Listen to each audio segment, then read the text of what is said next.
Hello, and welcome to this program by One Voice, One Vote.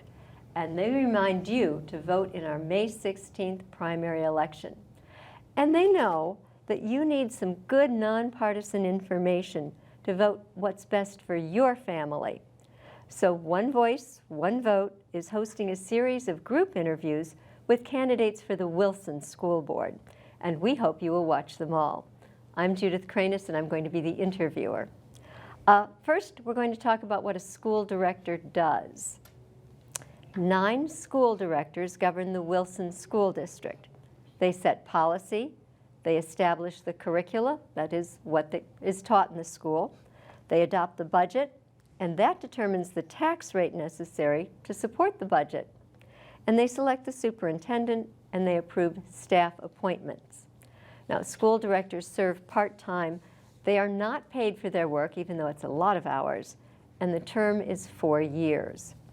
So 5 of the 9 seats on the board are up for election this year, and there are 11 candidates on the ballot. All are cross-filed, which means all 11 will be on the Democratic ballot as well as on the Republican ballot. Now, this election, candidates for school board are being supported by 2 different PACs. A PAC is a political action committee set up to raise money for a group of candidates. 5 are running with support from Responsible Parents for Wilson School Board. 5 are running with support from Friends of Wilson Community Action Group, and 1 is running on his own. Wilson Community for Action, and 1 I'm running on his own. So today we're going to meet the candidates supported by Friends of Wilson Community for Action. And we have Brad Hart. He's here. Can we get a picture? Oh, we've got all 5 in a row. All right. Next to him, we have Bob Schneider, and then Bernard McCree, and then Guadalupe Casper, and Jennifer Denning. So they're going to be answering the questions today. I would like each of you to take maybe 45 seconds to tell us about yourself and while you were running. Brad, would you start us off, please? Thank you, Judith. Brad Hart. I've been on school board for the past 8 years. I'm running for re-election. I was an educator since 1997. I taught 5 years inner city school and suburban school, and then I was an administrator for 11 years. And I retired from Wilson back in 2013 due to significant vision loss. Running for school board because I feel that I have a lot of experience in the world of education, and I'd like to be able to contribute that to the school board so that I can help with important decisions that will impact ultimately every child in the district. So thank you. Thank you, Bob. Hi, thank you, Judith. I am a 18-year social studies teacher. I teach civics and government. I am also a school board member currently at Wilson, and I believe the experience of both of those really helps me to grasp what's necessary for a district, particularly the size of Wilson, to be able to move forward and meet all the kids' needs. Thank you. Bernard? Thank you for having me today. I'm Bernard McCree. I am currently serving in the role of Director of Financial Aid Services at Kutztown University, and I certainly appreciate the opportunity to be here because I am striving to be a part of my community by giving back and encouraging opportunities for our young people. I have 11 grandchildren in the district, and I want to be certain that they have the opportunities that are inclusive and inviting for every student in the Wilson School District. Thank you. Guadalupe? Yes, thank you, Judith, for this opportunity to be here today. My name is Guadalupe Casper, and I am also an incumbent running in this election. I was elected in 2019 to the Wilson School Board, and it's been a crazy 4 years, to say the least, with the pandemic and many other things. And I have been an educator in higher education now for over 20 years. And I believe that my representation on this school board is necessary as our district is changing very quickly. Jennifer? Hi, I'm Jennifer Denny. I am a Wilson alum, Jennifer Massengill, class of '88. I am the mom of 2 bulldogs, middle school-aged. My dad still lives in the district, so I have a lot of connections. I think I would bring a unique perspective to the board. I believe I'm the only person here of all the candidates with a law degree.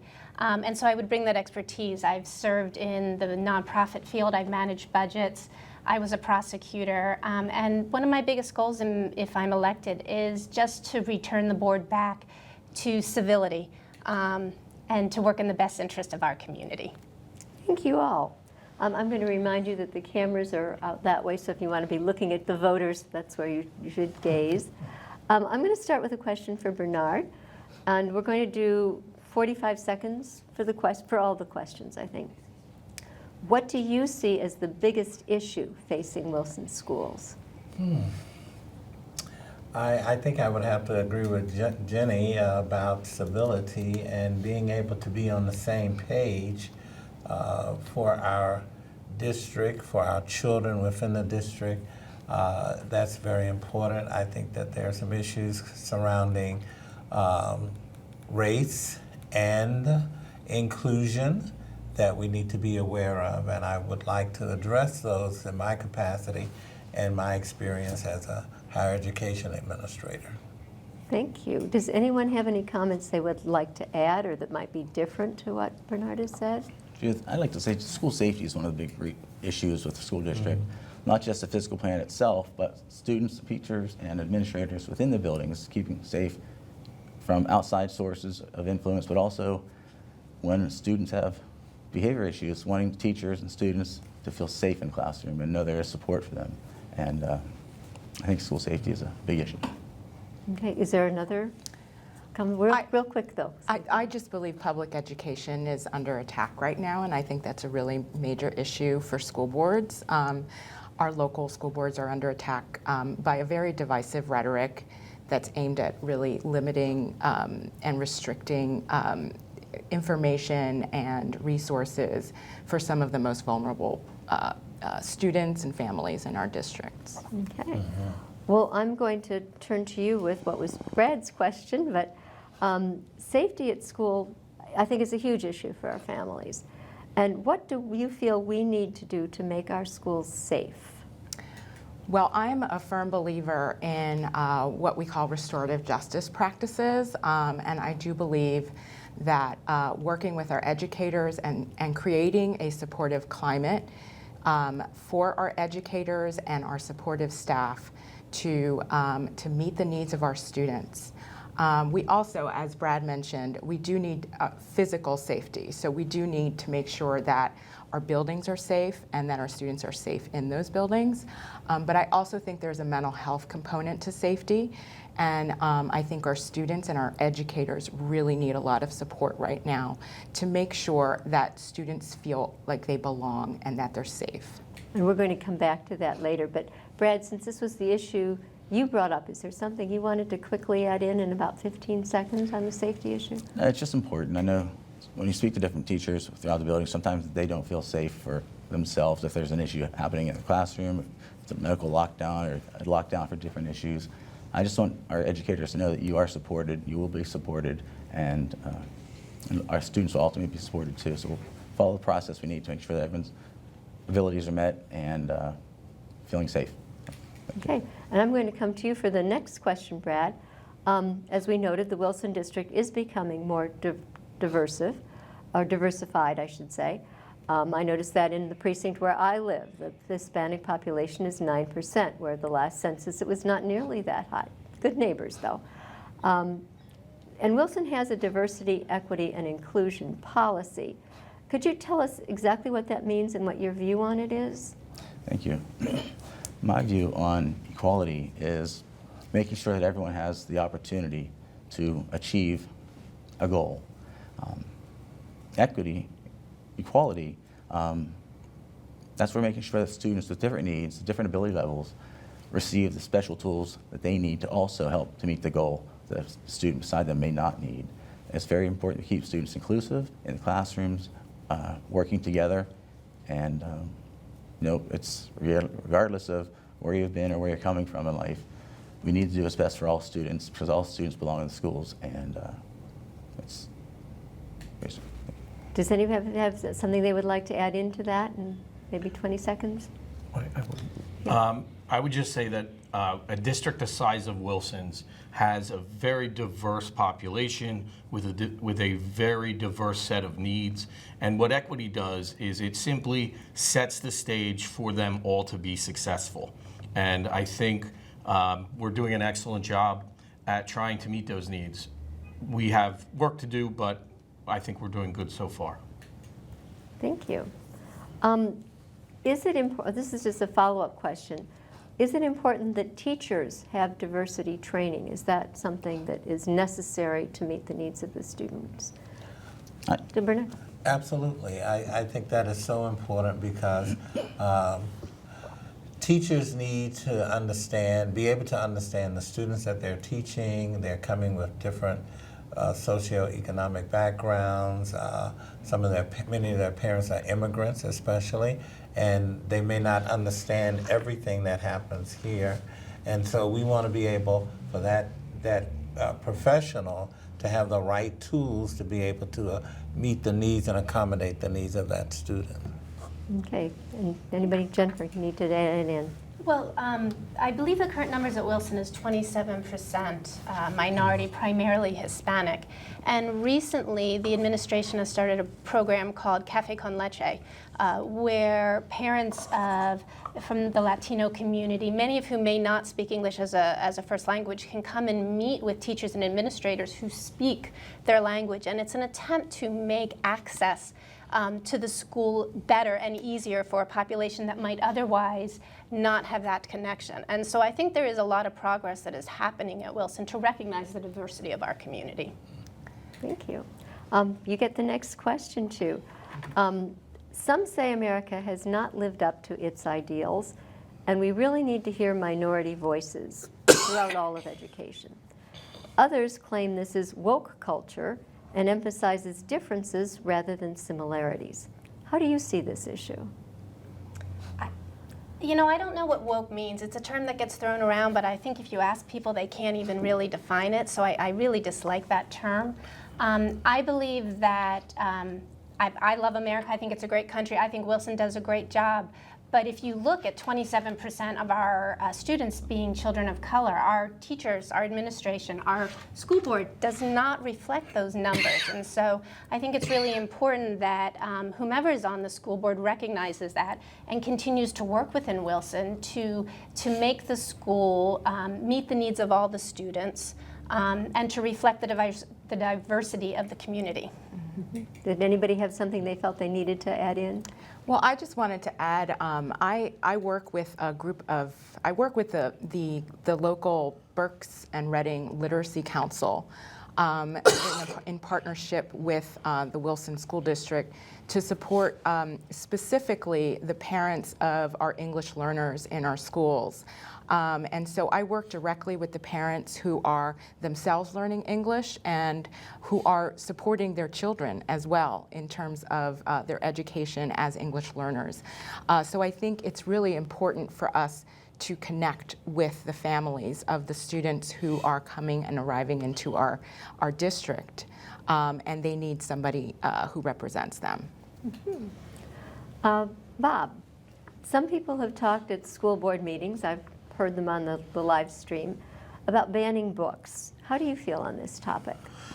I am very much opposed to book banning for the very reason that I'm for parental choice and child choice, and that's a decision that should be made at the home level as to what's the appropriate reading for your child. What might be right for your child might not be right for mine, and that's something that we as a family should be looking at, not having someone dictate to us what we can and can't read. Does anybody differ on that topic? Well, I think we should also be, our educators are experts in the development of students and their learning. And I think we need to, if we are a public school district, we need to ensure as board members that our educators are looking at the material and are making their expert decisions on what's appropriate for our students. And that includes our librarians who select books for our children in our schools. I agree.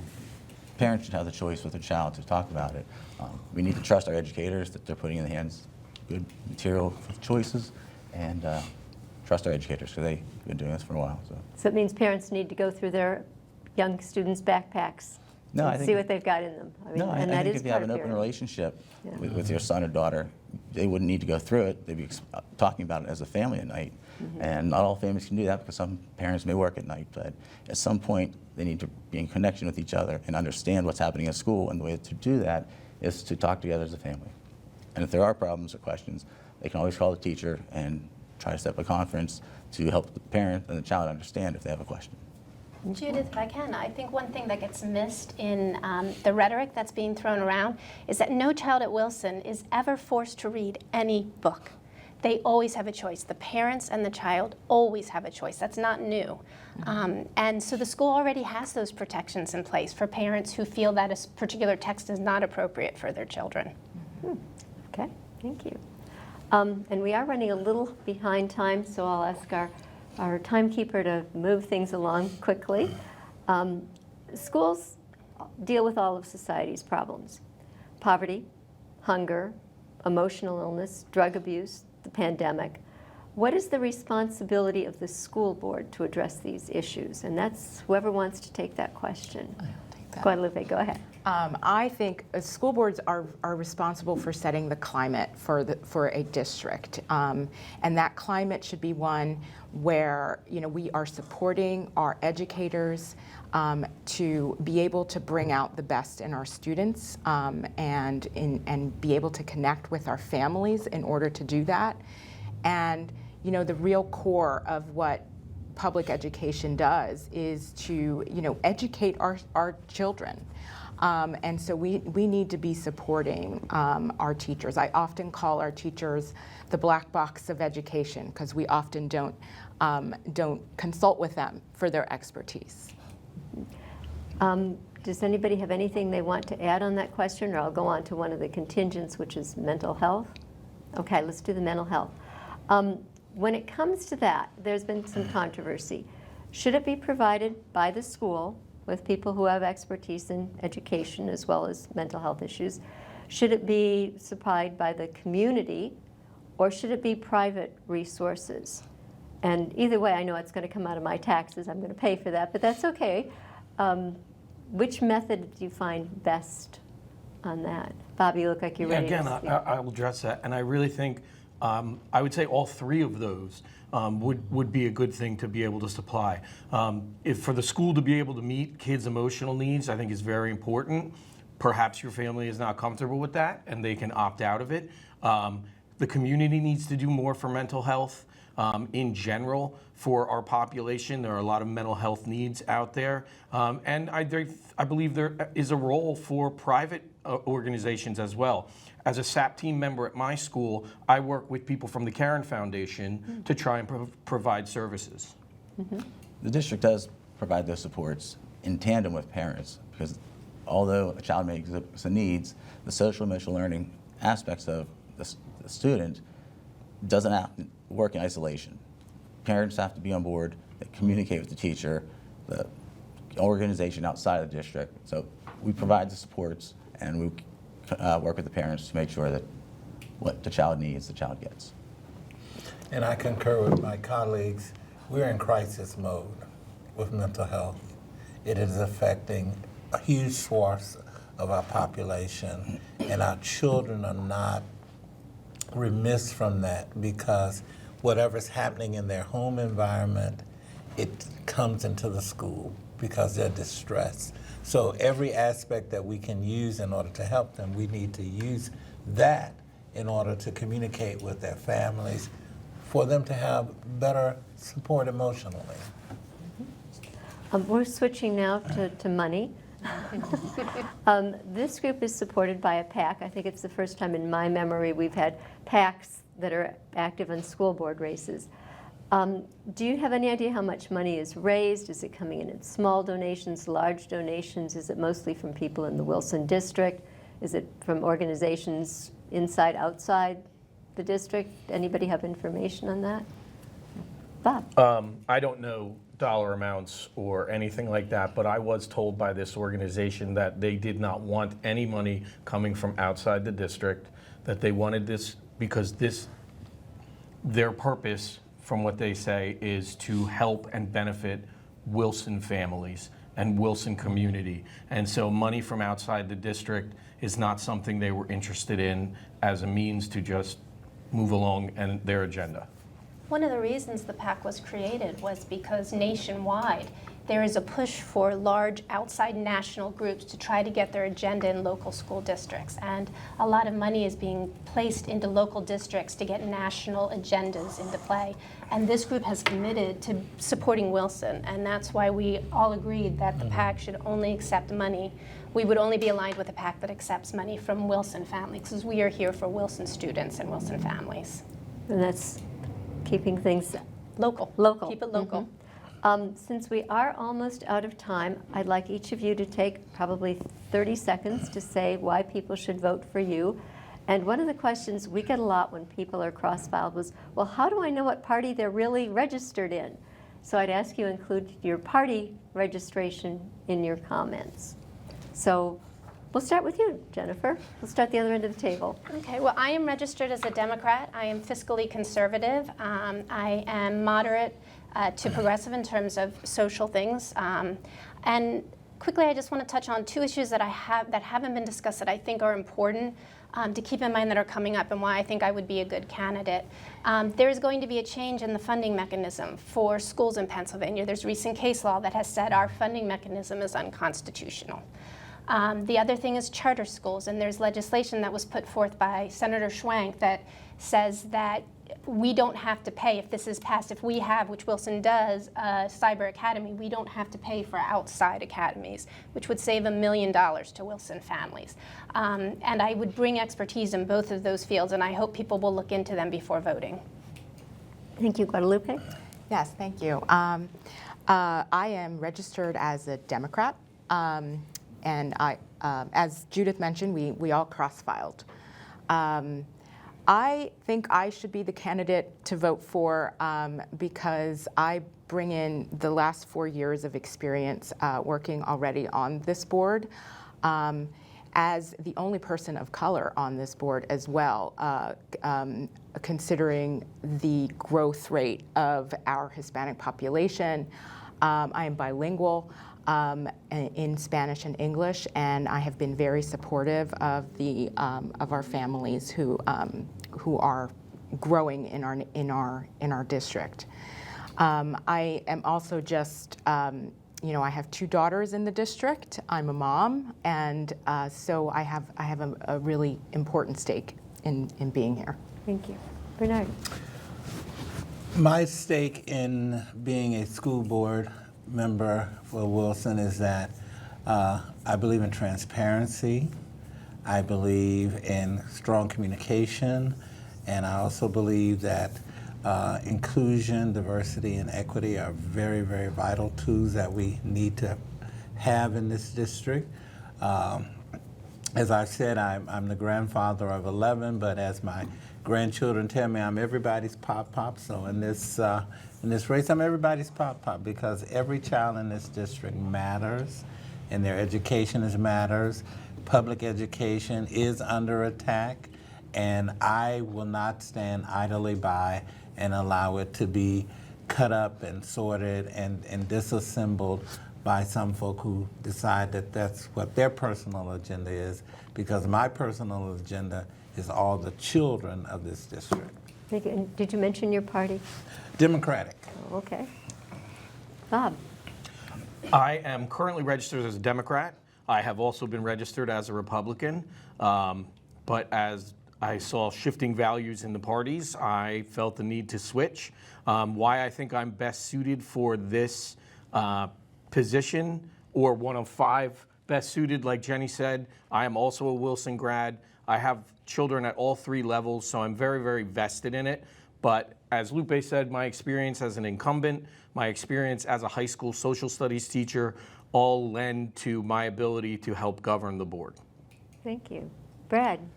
I am registered as a Republican. I have 26 years in the educational field as a teacher, as an administrator, as a board member, also as a spouse who's an administrator. I'm the father of 5 children, 4 of which have graduated through Wilson already, and 1 in special needs is in Life Skills classroom.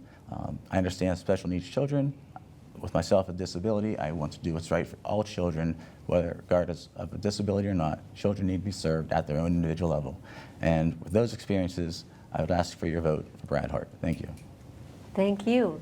I'd like to thank all our Wilson candidates who are here today. Brad Hart, Bob Schneider, Bernard McCree, Guadalupe Casper, and Jennifer Denny. Thank you very much. Thank you. Thank Thank you. you. Thank you. And I should note that the other candidates who are running, I wanted to give you their names as well, and we hope to have them in interviews. They are Val Depp, Amy Murray, Keegan Orchakowski, Cindy Rusnak, Craig Stanaha, and Michael Martin. And One Voice, One Vote thanks you for watching Wilson School Director candidate interviews. Reminder that the election is May 16th. If you would like information on all the people and races on your ballot, we recommend the League of Women Voters online voters guide, vote411.org. That's vote411.org. And you can also watch candidates up front, the League of Women Voters interviews with candidates for judge, county commissioner, mayor, city council, and these are on BCTV's webpage and YouTube site. Thank you and good day.